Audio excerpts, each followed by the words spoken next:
1933 में Hollywood director Martin C Cooper अपनी film King Kong की ऑडियो कमेंट्री में यह दावा किया था कि उन्होंने बचपन में journey to the inner Africa नाम की एक ऐसी किताब पढ़ी थी जो ये साबित करता था कि अफ्रीका के जंगलों में एक ऐसा विशाल गोरिल्ला मौजूद है जो जंगलों की काली शक्तियों का साथ देकर इंसान का शिकार करता है। कूपर ने अपने इस दावे के साथ ये भी कहा था कि अफ्रीका की आदिवासी प्रजाति इस गोरिल्ला को अच्छी तरह जानती है और ये इन गोरिल्ला के साथ रहते हैं। कूपर का यह दावा करने के कुछ समय बाद तक लोग इसे लेकर एक्साइटेड रहे, लेकिन फिर लोग इस बात को भूल गए। लेकिन कूपर की ये बात हमारे सामने कई सारे ऐसे रहस्यमय सवाल छोड़ गए जिनका उत्तर हम आज भी ढूंढ रहे हैं। यहाँ पर कूपर का दावा एकमात्र ऐसा रहस्यमय दावा नहीं है जो ये कहता है कि धरती पर आज भी डायनासोर्स के जैसे विशाल जीव मौजूद है, बल्कि जापान में आज भी कई सारी ऐसी कहानियां फेमस है जिनमें किंग कॉन्ग की तरह ही दिखने वाले एक जायंट एनिमल के बारे में बताया गया है जिसे आप और मैं गॉडजिला के नाम से बेहतर जानते हैं। बात अगर इन कहानियों और दावों से हटकर की जाए तो गॉडजिला और किंग कॉन्ग हॉलीवुड के सबसे फेवरेट कैरेक्टर्स में से एक है। गॉडजिला पर अब तक कुल 36 फिल्में बन चुकी है, जिनमें से 4 हॉलीवुड में बनी है और 32 जापान में। वही किंग कॉन्ग पर अब तक लगभग 12 हॉलीवुड मूवीज बनी है। पर जब तक ये मॉन्स्टर इन फिल्मों तक रहता है तब तक तो सब कुछ ठीक है, लेकिन क्या होगा अगर ये हॉलीवुड मॉन्स्टर हमारी रियल लाइफ में एग्जिस्ट करने लगे तो? गॉडजिला पर बनी अब तक की कहानियों को देखा जाए तो इन सभी में एक बात कॉमन है कि गॉडजिला का इस धरती पर पुनर्जन्म 1945 के हिरोशिमा और नागासाकी में हुए तबाही से हुआ था। ये मॉन्स्टर देखने में गोरिल्ला और व्हेल की तरह लगता है क्योंकि ये मॉन्स्टर सेकेंड वर्ल्ड वॉर के कारण पैदा हुआ था, इसलिए ये एटॉमिक एनर्जी द्वारा खुद को फीड करता है। गॉडजिला का मेन हथियार इसके मुंह और पूंछ से निकलने वाली रेडियोएक्टिव वेव्स है। इस खतरनाक मॉन्स्टर की लंबाई 355 फीट है और इसका वजन 90,000 टन है। गॉडजिला को किसी भी वेपन से नहीं मारा जा सकता, लेकिन यहाँ एक सवाल ये उठता है कि क्या सच में ऐसा कोई जायंट मॉन्स्टर रियल लाइफ में एग्जिस्ट कर सकता है? अगर आपके मन में भी ये सवाल आ रहा है तो इस सवाल का जवाब है नहीं, क्योंकि अगर गॉडजिला रियल लाइफ में धरती पर आ जाए तो इसे पेट भरने के लिए हर रोज कम से कम 21.5 करोड़ कैलोरीज चाहिए होगी, जो उसे आसानी से नहीं मिलने वाली। और अगर गॉडजिला अपने पेट को इंसानों से भरने का फैसला करता है तो हमें हर रोज लगभग 2000 लोगों की कुर्बानी देनी पड़ेगी। लेकिन यहाँ पर गॉडजिला के सामने सिर्फ अपना पेट भरने की समस्या ही नहीं है, बल्कि इसके अलावा उसे धरती की ग्रेविटेशनल फील्ड से भी लड़ना पड़ेगा। गॉडजिला की हाइट लगभग 108 मीटर है, जिसके कारण गॉडजिला का दिल इसके पूरे शरीर में ब्लड को पंप नहीं कर पाएगा और धरती के ग्रेविटेशनल फोर्स के कारण गॉडजिला की हड्डियां भी इसके शरीर पर बहुत ही ज्यादा प्रेशर क्रिएट करेगी।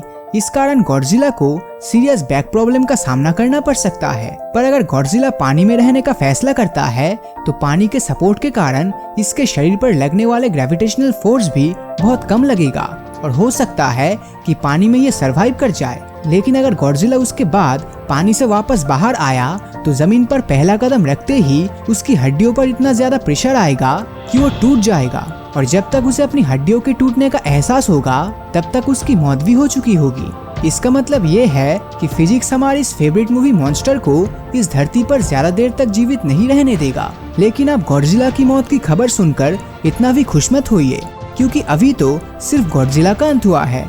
लेकिन कॉन्ग का क्या? 1861 में अफ्रीकन आदिवासियों पर लिखी गई एक किताब में ये दावा किया गया कि अफ्रीका के जंगलों में ऐसे विशाल गोरिल्ला रहते हैं जो इंसान को अगवा कर इन कहानियों के मुताबिक गोरिल्ला की तरह दिखने वाले ये मॉन्स्टर 31.8 मीटर यानी 104 फीट लंबा होता है और इसका वजन भी लगभग 108 टन तक का होता है। पर कई एक्सपर्ट्स के मुताबिक ये विशाल गोरिल्ला फिजिकली एग्जिस्ट ही नहीं कर सकता, क्योंकि अगर हम किसी नॉर्मल गोरिल्ला को लगभग 20 गुना तक बढ़ा कर दे तब जाकर वो कॉन्ग जैसा बनता है और किसी भी इतने बड़े शरीर वाले गोरिल्ला की हड्डियों में इतनी ताकत नहीं होगी कि वो इतने सारे वजन को उठा सके। अब हमारी ये बातें सुनकर आपके दिमाग में आ रहा होगा कि जब आज के समय में इतने विशाल शरीर वाले जीव धरती पर नहीं रह सकता तो पुराने जमाने में डायनासोर्स कैसे रहते थे? तो आप ये जान लीजिए कि उस समय के बड़े डायनासोर्स में से एक टाइटेनोसोरस का वजन भी 80 टन ही होता था और उसका शरीर और हड्डियां भी इसी हिसाब से बनी हुई थी कि वो इतने सारे वजन को झेल सके। पर बावजूद इन सभी खासियतों के इन डायनासोर्स का वजन हमारे द्वारा बनाए गए इस काल्पनिक मॉन्स्टर से तो कम ही था। कॉन्ग के वजन के अलावा इसका दिमाग भी इन विशाल डायनासोर की तरह बहुत छोटा होगा जिसके कारण ये सांस नहीं ले पाएगा और इस कारण ये धरती पर ज्यादा समय तक नहीं जी पाएगा। और अगर किसी तरह प्रकृति इन्हें बड़े दिमाग दे देती है तो भी जब ये जायंट एनिमल झुकेगा तो इसका दिमाग ब्लड प्रेशर के कारण फट जाएगा। और अगर ये सीधा खड़ा रहता है तो इसके लंग्स पर इतना प्रेशर क्रिएट होगा कि इसके लंग्स फट जाएंगे। मतलब चाहे ये सीधा खड़ा रहे या उल्टा, इसकी मौत तो तय है। पर अगर हम हमारा ध्यान वैज्ञानिकों के द्वारा की गई इन बातों से हटाए तो हम देख पाएंगे कि अफ्रीका के जंगलों में आज भी ये रहने वाले आदिवासियों के बीच इस विशाल गोरिल्ला की कई ऐसी कहानियां प्रचलित है जिनमें ये गोरिल्ला इन आदिवासियों को परेशान करता है। वही दूसरी तरफ अगर गॉडजिला की रियल लाइफ एग्जिस्टेंस की बात करें तो हाल ही में जापान के वैज्ञानिकों ने एक ऐसी मक्खी ढूंढी है जो बिल्कुल गॉडजिला की तरह धरती और पानी दोनों जगह पे रह सकता है। इसीलिए अगर हम ये मान ले कि भविष्य में गॉडजिला हमारी धरती पर रह सकता है और अगर हम ये भी मान ले कि अफ्रीका के जंगलों में कॉन्ग रहता है तो तब क्या होगा जब दोनों आपस में टकराएंगे। अगर गॉडजिला और कॉन्ग आपस में टकराता है तो यहाँ पर सबसे पहली पॉसिबिलिटीज तो ये है कि दोनों आपस में लड़ेंगे ही नहीं, क्योंकि कॉन्ग पानी में नहीं जाएगा और गॉडजिला पानी से बाहर नहीं आएगा। लेकिन फिर भी हम ये मान लेते हैं कि गॉडजिला अपना राज कायम रखने के लिए पानी से बाहर आ जाता है।